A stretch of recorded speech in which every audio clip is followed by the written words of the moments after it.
Get in the cart. Right at us. The best in the business, Roger Cleveland. Can't wait to get back to Chicago in this one. This is Party of Four, a Mistwood Golf Club podcast. Hello. Hello. Hello, Andy. Why are we starting off in German? Because we have listeners around the world, especially in Germany. You said 50 new listens, right? In Germany. 50 listens in Hello. Germany. Wie geht es dir? How's it going? Guten Tag. So now we're fluent because we've worked really hard in the last 2 weeks to learn the language, and we're here on the Party of Four podcast. That's as far as we got is good morning and hello. Yeah, so it's pretty cool, though. We love that this can be an international product, whether people are listening to it in Romeoville or the suburbs here or in Germany. Or in Rome. Or in Ottawa. Or in Ottawa, Illinois. Or in Ottawa. Sneak attack right there. That's assistant golf pro Bobby Schmelter, Ottawa's finest. Absolutely. Welcome. This is your first appearance. Yes, it is. How's it feel? Feels good. Well, there's a reason why Bobby's here, and I'm in the presence of champions at this moment. Club dub. Andy and Bobby won the Assistant Pro Championship at White Eagle, an Illinois PGA event, yesterday. How's it feel? Feels good. Feels good. My first win in the section, so Dub. 2 events, got the dub. Yeah. He played awesome. Bobby played awesome. Yeah, Terrible weather. Talk about it out there. Terrible weather. I mean, perfect compliment, right? So we kind of ham and egged it a little bit. We had a few iffy spots, but no bogeys. No bogeys. No bogeys. That was huge. In that weather, no bogeys. I think there was probably one hole where we had to scramble for a par. Yep. And Did a little fist pump. Yeah, and he made about a 12-footer to fist save pump. it, which was big. Kept the card clean. Yeah, it was not easy. It's almost. I think it's more fun in a way to play in these team events and win them. You know, with people that you work with, people that you're friends with. You know, I've won a few with Frank in the past and Chris and stuff like that. It's just such a blast. It's so much fun. Yeah, I've never won a golf tournament as an individual yet, but It's all good. it's coming down. I'll tell you what, down it feels the line. the same. It's down the line. It does. It literally feels good. It feels the same. Feels good. Feels great. It's all part of the process, and you still get a drink at the end of the day when you win. Absolutely. Right. It was See Platt's post. Whoa, give away free soft drinks, and then I said, "No, those are cocktails." But I know it's been a while. John Platt was giving you a hard time about that. He for sure was. Yeah, but you felt good out there, Bobby. I think Yeah. the misconception of people that work at golf courses, even like myself, is that I get to golf all the time. It rings true with golf pros as well, that you're doing other things. You're busy. You're Yeah. not playing golf. No, we're not golfing 7 days a week. We try to hit the range when we can, get some practice in. We don't practice a whole lot, play a few times a week. So, yeah, it felt good playing tough conditions. We're hitting 4 irons into a 160-yard par 3, so that kind of shows how strong the wind was. No, but like credit to Bobby. I mean, played in a bunch of events over the last 7 or 8 years. He hasn't played in a whole lot, of late, and to be able to hit some of the shots that he had to hit at certain times was awesome. So it was really cool. Yeah, we were good. We were a solid team out there. It was good to contribute a little bit. Doesn't hurt to have one of the best players in the section behind you. Dude, you made the first birdie of the team. First birdie of the team. Little snake from 12 feet. First birdie. Yeah, that was a good one. Contribute. You did more than contribute. Come on. We actually had a moment up here because we were following along where the score was put in for you guys as a 6 on the par 3, 17th, or it might be the 8th hole. Yeah, it was our 8th. Unreal. And so we're watching it, and I'm like, I can't think of the last time Andy or Bobby would get a 6, let alone both of you.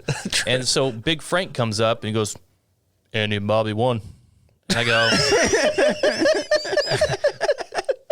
I'm like, no, Frank, they had a really bad hole. It didn't happen. He goes, refresh your page. So I refreshed it, and sure enough, you're back at the top there, won by a stroke, and he enjoyed that moment, I think. But it was funny, and it was good, and it was great to see you guys come out with the win. Then when we get a celebratory cocktail, we come sit down, and there's another 4 under. We're like, what the heck just happened? And Guy comes over from IPGA. Oh, sorry, I fat fingered that one. Yeah, so we thought we won, and then we're like, then we tied, and we're like, all right, well, tie's all right. Kind of dampened the mood a little bit. We won again. Then we won again. So yeah, it was good. What a roller coaster day. Bobby, for you, I don't think a lot of people know about your injuries you've had, but your knee's been rough. Yeah, I mean, it's being held together by pins and screws and some other people's ligaments. 5 knee surgeries, reconstructive knee surgery 2 years ago. Finally starting to feel a little bit normal. Can make a swing without worrying that it's going to end up in my chest. Dislocate 6 ways from Sunday. But so, yeah, I mean, it's in okay shape. I can play. That's the most important thing, but it's never going to be right. Yeah, play and play well. I was going to say play and win, so that's great. All right, well, you're here, and you're the biggest Tiger Woods fan. I know a lot of Tiger Woods fans. Your dog is named Tiger. Yes, he is, yeah. Your pride and joy. Might have a small obsession. Closet full of Tiger apparel. Yeah, he's the only guy that, like, wears the old school mocks and, like, unbelievable. If Tiger Woods makes it or puts his name on it, Bobby has it. Yeah, for sure. I definitely do. I don't wear any other golf shoes but his. Not that they are the best. But yeah, if he puts on FootJoys that has a T-Dub logo on it, I'll be wearing FootJoys. Just say that. You're brand loyal. I am. What's your wife think of that? She don't mind. I mean, my spending spree on it's a little outrageous. You don't have too many guys' closets who outnumber their wives by a lot. He's even got like the red Sunday sweater and everything. Oh yeah, I got them all. I got them all. I mean, I also look darn good in it all. So I mean, that don't hurt. No, it doesn't. Well, how have you enjoyed seeing him come back again and again? I mean, it's been good. It's what he's done has been just unreal. I don't think there's another human being on this planet that could come back from what he's went through. I mean, part of it's self-inflicted, but just to survive what he did and then let alone be able to play golf. First tournament back being Augusta, had a good showing. First couple days, I think he just ran out of gas. I mean, he had to be struggling a little bit. I think his kid has been probably what's been motivating him the most to even get back to play. I mean, most people after the accident was just hoping he could have somewhat of a normal life and be able to play golf with Charlie. Seems like Charlie's getting him going a little bit, motivates him. I mean, the PNC was more watched than half the majors before he came back. But it does kind of rob you of what you think could have been, especially with the leg. I mean, he came back from the back, which was one thing. I think if he just didn't have even the leg or the back, he would still be the best player in the world. Guy doesn't play a tournament and he can go out there and still beat anybody. Yeah, we actually said the same thing last time, right? did. I think Charlie Woods is the biggest factor in pushing Tiger along, because what else does he really have to play for? Exactly. Besides being the hero for his son. It was so weird. I don't know if we talked about this last time or not, but when they were showing the 2019 Masters, I was like noticing I'm like almost getting emotional, like starting to cry. like you don't understand like how much invested you are in Tiger Woods for all that time. I mean, we've been watching him since '97. I was a junior in high school. Like it's been my whole golf life has been centered around kind of following Tiger Woods. I struggle to even watch tour events that he's not playing in. I'll watch JT now. Kind of fan of his, obviously, because he's like Tiger's best friend now, but that doesn't hurt. So, yeah, I don't know. Tiger, he's Tiger. I think he's going to play every major. I think he has a legit chance to do well at St. Andrews. It's a flat golf course. The U.S. Opens he'll probably struggle a little bit in. But I think he gets one more major before he hangs it up. That's a bold statement right there. We love predictions on this show. Because we're always wrong. I do. I think he gets one more major. He gets to, 83 would it be, or 84? Yeah, maybe St. Andrews is that spot. Maybe. His will and determination has obviously overcome his physical barriers. The regiment that he has to go through in order to get ready for just a round is insane. Yeah. Like 3-4 hours beforehand, all the loosening in the back, all the, everything else that needs to come into consideration now. It's insane. Everyone focused on the leg, and his back is still not good. I don't even like to get to a tournament more than a half hour.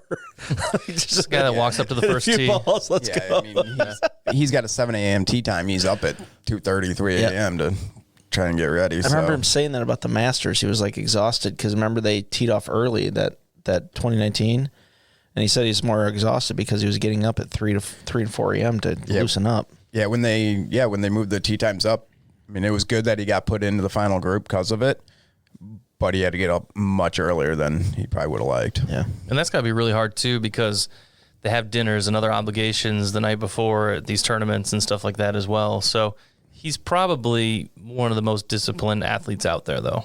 Like his focus is so razor sharp. Yeah, it's unbelievable.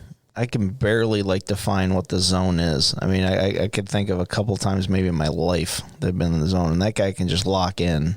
There's something magical. That guy can just lock in like very few athletes on the planet can do on a regular basis.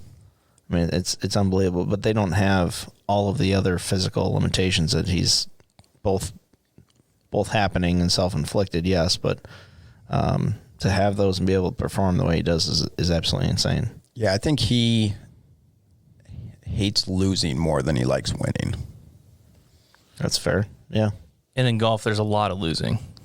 There's only one person that wins. And you know what's messed up about golf is that, yeah, it was cool, we won and all that other stuff, but it's all the stuff that, like, you have to fall in love with all of the stuff that goes into, like, leading up to a tournament. Like, that's the thing that separates the winners and the losers is the people that really fall in love with all that practice, all that preparation going into that. Because the tournament, it's awesome. It's what you're working towards, but it's never that kind of massively euphoric high. There's like some sense of relief, but there's never like this massive like high that lasts forever. Yeah. Right? Because then you're just right on to the next thing.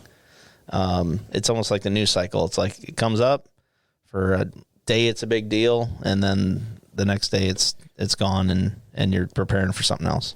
I mean, in golf, you can hit the ball amazing one day and terrible the next. I mean, I played Friday and probably hit it the worst I've hit it in a long time. Yeah. And then we play Sunday, and we both hit it pretty well and win. I was going to say, you just roll out of bed after the weekend, and you're good to go. It's a fresh slate every time you hit the golf course.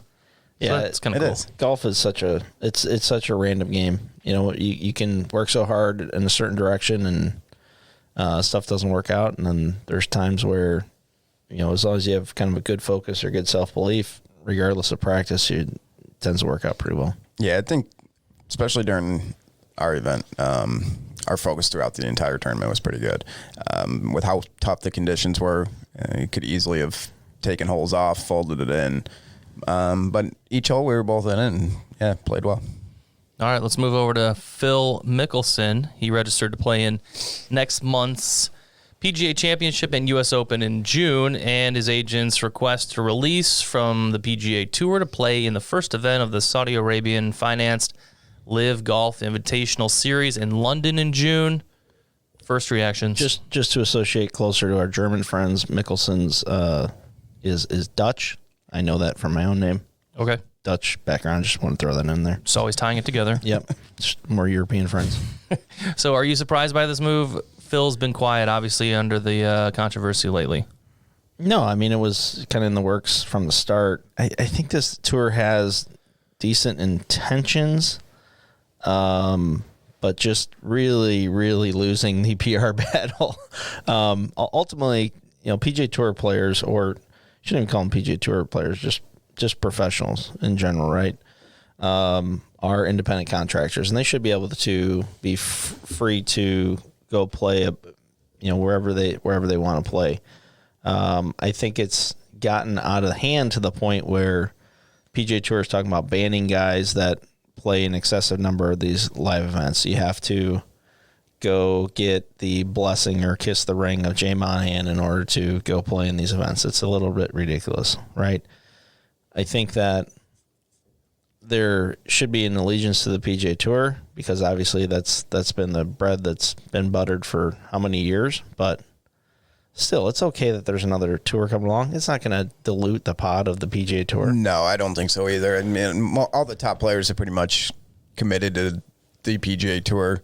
I mean, if you want to be remembered, great, chasing Tiger's records, such like that, you're going to have to play the PGA Tour. You're not going to be able to play this other tour.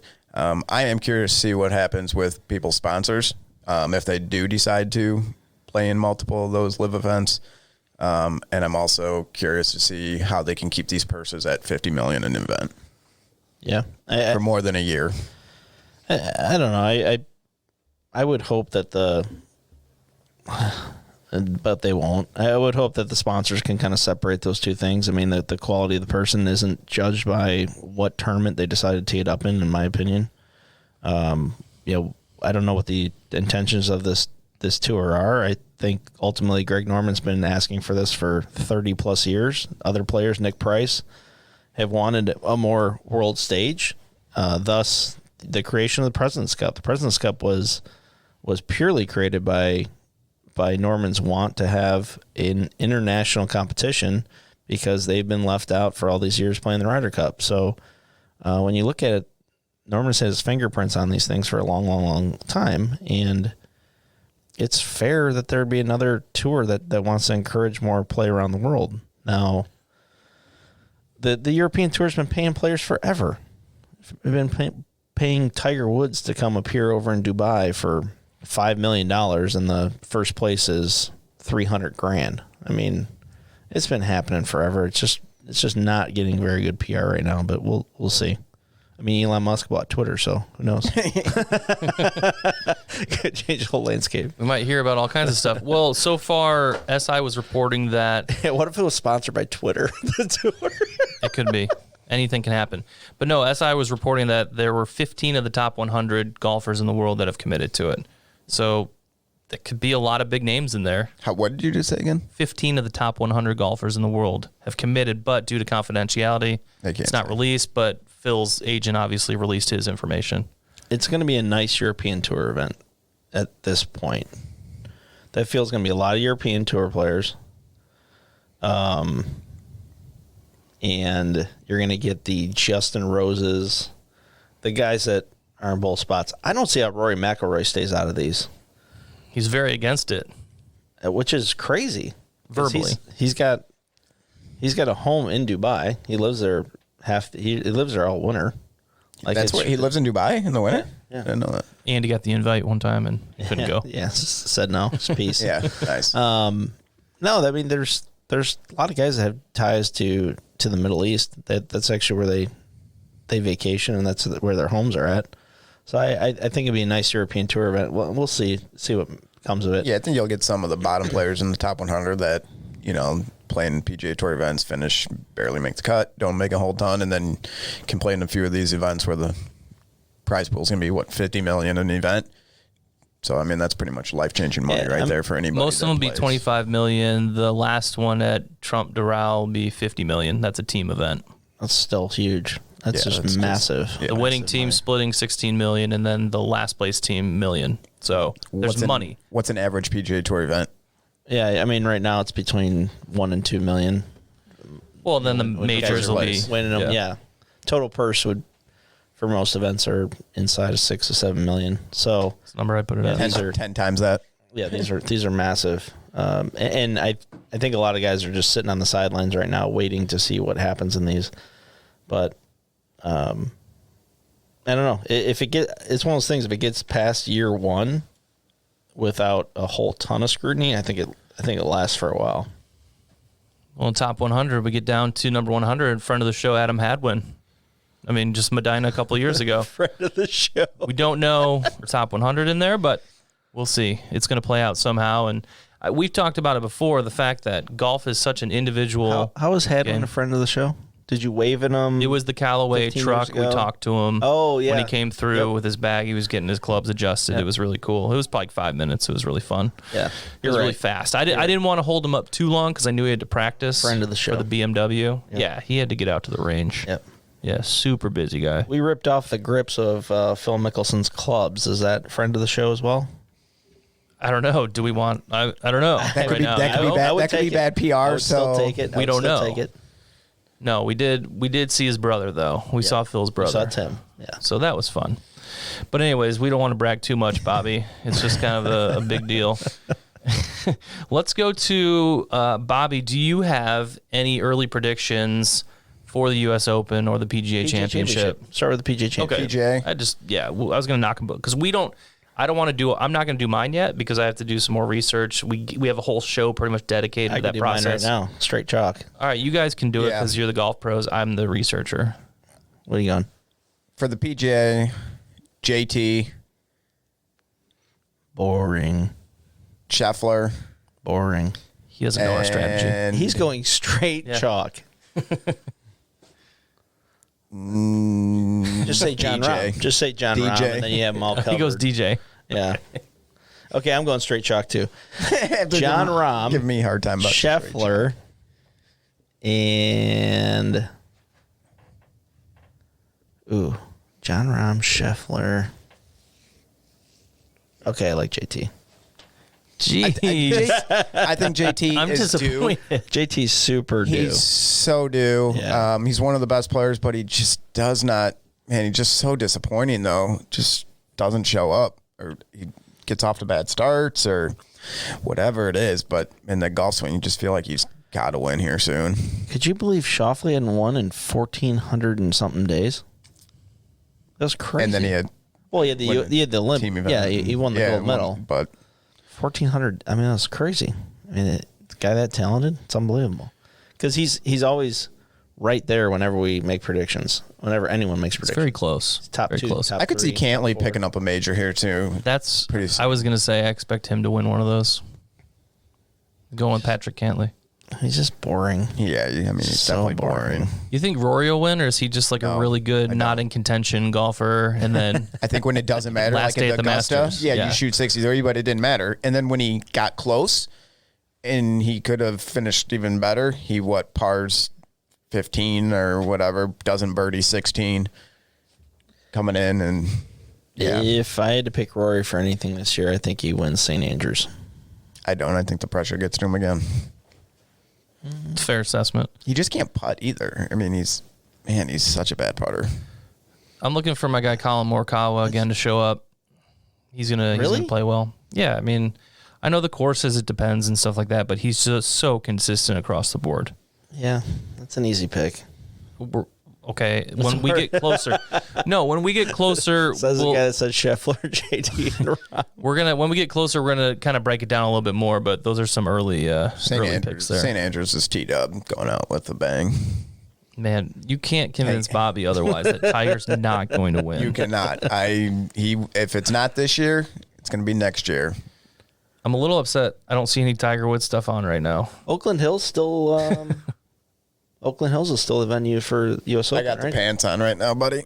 Tiger pants on. These are Tiger pants, Tiger Yeah, belt. we're good. We're good. We don't Tiger pants. see that. All right, now you're getting a little Pants too and close. belt. All right. And belt. Oakland Hills is still slated, right? Even though the clubhouse burnt down. They don't need a clubhouse to play golf. That's true. I'd have to double check, but I don't know. We'll see what happens. I'm excited. I love it. I love big time golf. It's fun. All right, Bobby. I want to do a little quick Bobby lightning round. Go ahead. Have some fun. Let's see I it. didn't know this. This is easy. I mean, this is easy stuff. Favorite movie. Ooh. This is where we get to know Bobby. Happy Gilmore. Really? That's a movie you either love or you hate. I enjoy it. Put me on the spot there. I'm not All really. right. I don't know. TV show, I'd go 24. Go ahead. Nice. Oh, that was good. Best show ever. Jack Bauer, give me the answers now. I mean, the world would be over if it wasn't for Bauer. The Amazing. season 5 opening when President Palmer got Get shot? Yep. Oh, that was the best episode of any Yeah. show ever.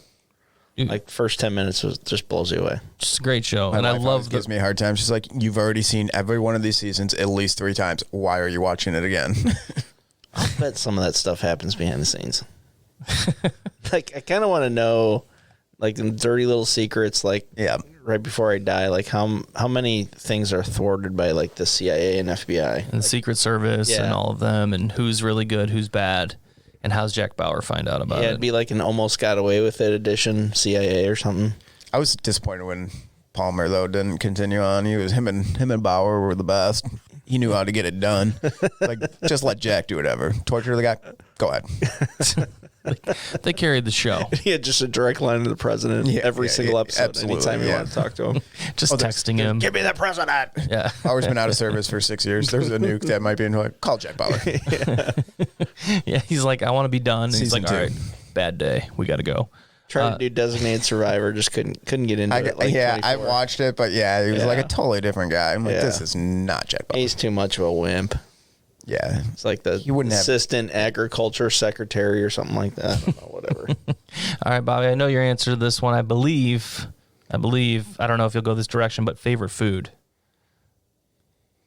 It's not candy. I would say crab legs. Okay, so you went actual food, but I feel like you've told me before you eat ice cream every single day. We do, me and my wife. What kind? Usually lately, Culver's, hot fudge sundae. It's custard. Okay. Favorite candy though, like you need to identify what your favorite candy is. Favorite candy. You're nonstop. I actually changed it up quite a bit. Right now, I'm on a huge 100 grand kick. Ooh, that's my favorite candy bar. But I was on Really? Yeah, I was on a huge payday kick for a couple months, and now I changed it up. Now I'm on. What about like you were big on Nerds ropes? Yeah, nerd ropes for a while. Nerd ropes. I changed it up. Yeah, no, the nerd rope bites, even better. It's like a super rope, Yeah. wrapped in nerds, and it's he so good. exposed me to it. so good. I definitely had some sugar crashes right after it, but it's amazing. It is pretty good. It can happen.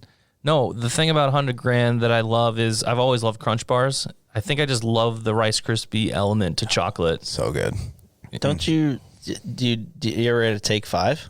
Oh yeah. There's We going eat to be those. too much stuff in that. Because you're going to hit it. Take You're going to five hit it with the pretzel. You don't like peanut butter no. and chocolate together. together. That's I don't insane. know how that Take Fives are so good. I don't know if Bobby knows about He this. doesn't like peanut butter and chocolate together. That's crazy. That's just not. So then when I tell people I don't like Reese's, they're like, dude, you're a are you? lunatic. You literally are. That's like first level serial killer stuff. And I don't like any variation of peanut with chocolate. So like Snickers, What?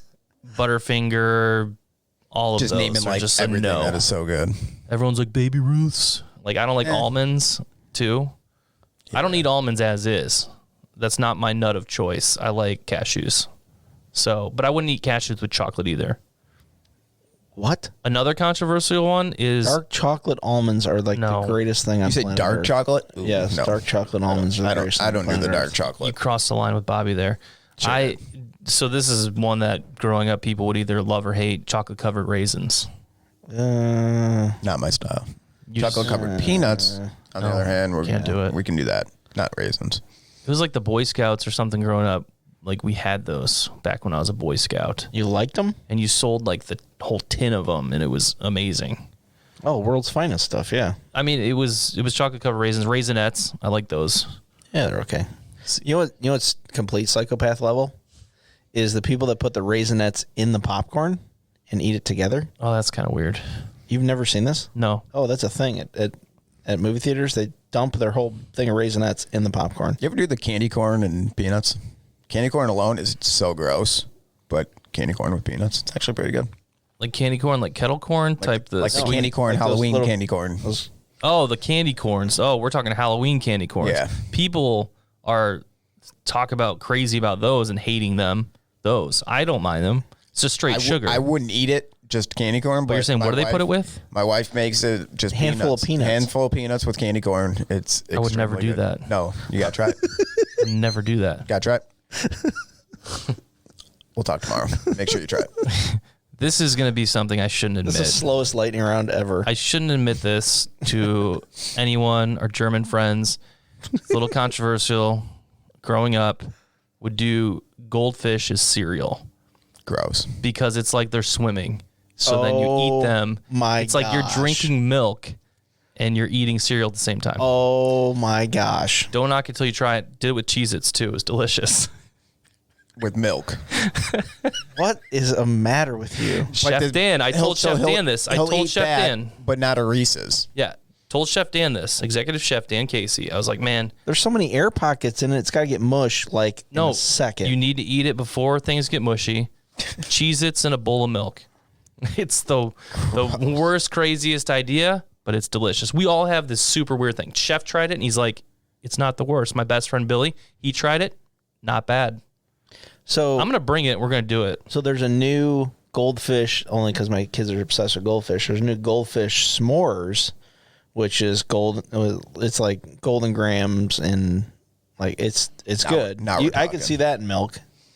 But what you're talking about, literally, what were some of the other things? I mean, You just pour it in. You're literally first level serial killer stuff. If that's a trait, then I guess so. That's insane. You just, because the giant goldfish cartons, you just pour it like a bowl of cereal. No, that's not why they were meant to be that way. Fish love to swim, Andy. They were meant to be that way, so it's easier to pour into a bowl without milk in it, so your kids can pick out of them. That's not the rules. Oh my god! But seriously, I had Chef try the other thing, and people were down with it. So we all have our preferences. It's like No, I can't accept it. gonna get a lot of flack for that one, but it's okay. This is an open forum.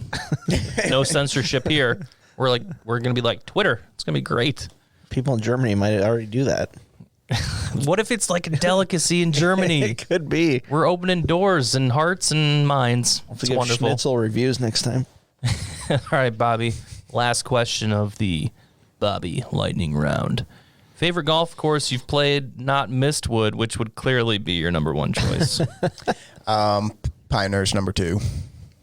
Have you played that, Andy? I have. Overrated. Actually, 4 might have been better than 2. Thank you. Yeah, it's not even the best on the property.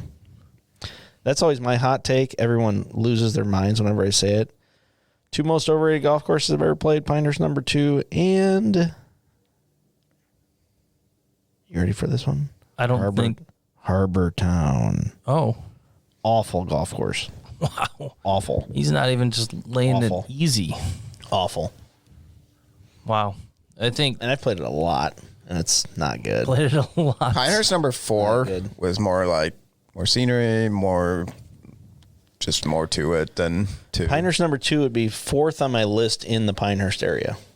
There's so many great golf courses in the area. I haven't played a whole ton of courses besides around here, or not even around here, Mistwood and now White Eagle yesterday. But when I lived out in California, I played some pretty good ones too. But I would say Pinehurst 2 and 4 were still a good time. I think it's tough when you have such big talked about, reputational courses, and then you're the golfer and you love golf. You love the different variations on courses and the setups and everything else. And it's like you get there and you're like, this isn't what I was hoping for. That's exactly what. So Harbor Town, the first time I played it was in college, and all I saw was like the back nine, all the cool shots, and then you get out to the Bay Area and it's like 17, 18, just beautiful golf holes. But they didn't tell me 16 other holes were just going to be a local muni. And then you get out, and 17 and 18 are some of the coolest holes I've ever played, but 1 through 16 are like, meh. You can leave it. It's just whatever. I mean, like, I've said this before, Oakmont is the best course I've ever played, because Oakmont, I could still remember every single shot on every single hole. It's beautiful. Cool. Every single hole is good. There's no other course that I've ever played, and I've been blessed to play some good ones, especially over the last 5 years, that every single hole is great. Pebble Beach even has bad holes. Cypress Point even has bad holes. I know it's like, I'm hoping to get to Pebble next year. People are cringing like, oh, Andy. Oh, yeah, first world problems. But I'm just saying, if you want perfect golf, Oakmont's about the only place that is perfect golf. I mean, you have a very focused look at it too, and your feelings are from experience and things like that. So it's not like you're just a guy talking about it. Yeah, it's special. It's a special place. This kind of reminds me when I was in Wisconsin and I would tell people about Portillo's. And then Portillo's was like, we're going to move and we're going to jump the border and go to Wisconsin. And people go to Portillo's and be like, I thought it was okay. I'm like, dude, I grew up on that Culver's. stuff. Like, yeah, I mean, like I grew up on that stuff. Even Lou Malnati's, which we don't need to get into the pizza debate. We don't need to, but they weren't in Wisconsin. They went to Wisconsin. What do you like? By Anchies. It's a local Ottawa thing. Yeah. That's Fred's place. I ate it last night. So good. So good. Is it a thin crust or is it a thicker crust? Thin. I love thin crust pizza. Like, I don't like if we go thin crust, I love thin crust. There's a lot of good thin crust out. I think Beggar's is pretty darn good. I mean, it's really thick toppings, but Beggar's is good. Do you like Detroit style pizza, Andy? Kind of the crispy edges. So much for the no pizza debate. Yeah, I don't know. Well, we're not going to get into more names because we could talk for hours about that. Are you talking like Jets? Jets is good. I think I've had it a couple times. Yeah. Andy, when did you play Oakmont? 2 years ago? Bobby's like, let's talk golf. 2 years ago? 3 years ago? 2 years ago? It was when I was here, so Was it a tournament or 2019. No, it was 2019. Yeah, it was before COVID. Went out there a couple day little trip with Callaway. It was absolutely amazing. Played 54 holes, I think. Nice. Oh, I didn't know you played that much. Yeah, it was awesome. Stayed in Bob Ford's old house. Yeah, not too shabby. Not at all. Not too shabby. I guess, okay, Bobby, we'll end with the final question. What course would you like to play? Probably Pebble Beach. Yep. I think it's everybody's, right? Yeah, I mean, even for me, I think it'd be amazing to play it. I love playing courses that are on the ocean. I think there's nothing better. I agree. I mean, if you take my top 10 list, 3 of those are within 5 miles of each other, and they all happen to be right on the Pacific. So Cypress Point, Pebble Beach, and Spyglass all have. I mean, obviously, if you could ever get out on Augusta, that would be. Yeah. I mean, that's pretty much never going to happen. So We have a friend. unless Tiger invites me someday. We have a friend that's been there, so it's fine. Fingers crossed. Fingers crossed. No, that'd be awesome. And I think you could play the coastal courses, and then you could buy a house on the coast. I mean, it's easy money, right? No big deal. Yeah, in California, coastal stuff. Oh man, Yeah, that's anything in golf California. pro salary stuff. That's sure, a cheap 100%. housing market too. Yep. Anything in California is not affordable when it comes to housing. Well, Bobby, it's been fun to have you on the podcast. Thank you for having me. It's been a good time. Appreciate it. Feel like you're a good communicator. Shared your heart with us a bit. Your win yesterday. I mean, getting you in the studio was a big deal today. I mean, you're coming off a championship, and I realize you have a lot of obligations. Is Schmelter German? It is. Oh, hey! See, We didn't even know we that. didn't know that. Man, Why didn't you say that? I thought it might be. I kind of forgot, honestly. I thought it might. How could you forget? I don't know. Those are your roots. Oh, man. Oh, what a special treat for our German friends. Absolutely. What a treat. That's really cool. I'm really happy to hear that, Bobby. What are you going to do today, though, that you're a champ? Inventory. Pro shop. Golf world. Champ stuff. All right. Yeah. Well, we'll have to have you on another time. I want to thank everyone for listening, and we will see you next time. Auf Wiedersehen. Get in the car. Right at us. The best in the business, Roger Cleveland. Can't wait to get back to Chicago in this one. This is Party of Four, a Mistwood Golf Club podcast.